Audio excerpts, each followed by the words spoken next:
আসসালামু আলাইকুম এভরিওয়ান। আজকে আপনাদের সাথে শেয়ার করব সাবুদানা দিয়ে পুডিং এর রেসিপি। এটা দেখতে যতটা লোভনীয় লাগছে, খেতে তার চেয়ে বেশি সুস্বাদু। কিভাবে তৈরি করতে হয় চলুন দেখে নিই। একটি বোলে নিয়ে নেব 4টি ডিম, সাথে অ্যাড করব 1/3 কাপ চিনি, স্বাদ মতো লবণ দিয়ে দেব, আরো দেব 1 টিস্পুন ভ্যানিলা এসেন্স। এখন এগুলোকে ভালো করে মিক্স করে নিতে হবে। এখন এখানে অ্যাড করব 2 কাপ তরল দুধ।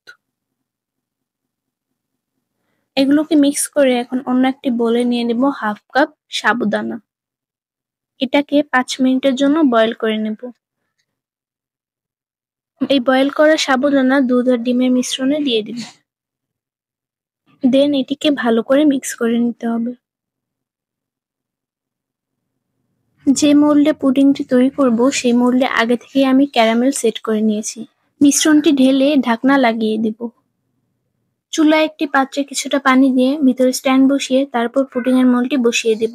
এখন ঢাকনা লাগিয়ে এটিকে স্টিম করে নেব 30 থেকে 35 মিনিটের জন্য।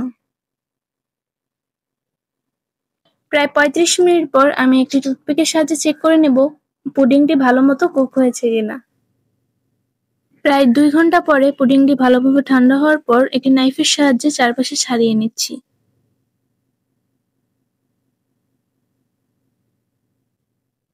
পুডিংটি 2 ঘন্টার জন্য আমি ফ্রিজে রেখে দিয়েছিলাম। আপনারা অবশ্যই এটি ঠান্ডা করে খাবেন, এতে করে এর টেস্ট আরো বেশি বেড়ে যায়। এটি দেখতে যতটা সুন্দর, খেতেও অসম্ভব মজার। আপনারা অবশ্যই একবার বাসায় ট্রাই করে দেখবেন। আশা করি আজকের রেসিপিটি আপনাদের কাছে ভালো লেগেছে। আর ভালো লাগলে ভিডিওতে অবশ্যই একটি লাইক দিবেন এবং চ্যানেলটি সাবস্ক্রাইব করে আমাদের সাথেই থাকবেন। আজকের মতো এখানেই বিদায় নিচ্ছি। আল্লাহ হাফেজ।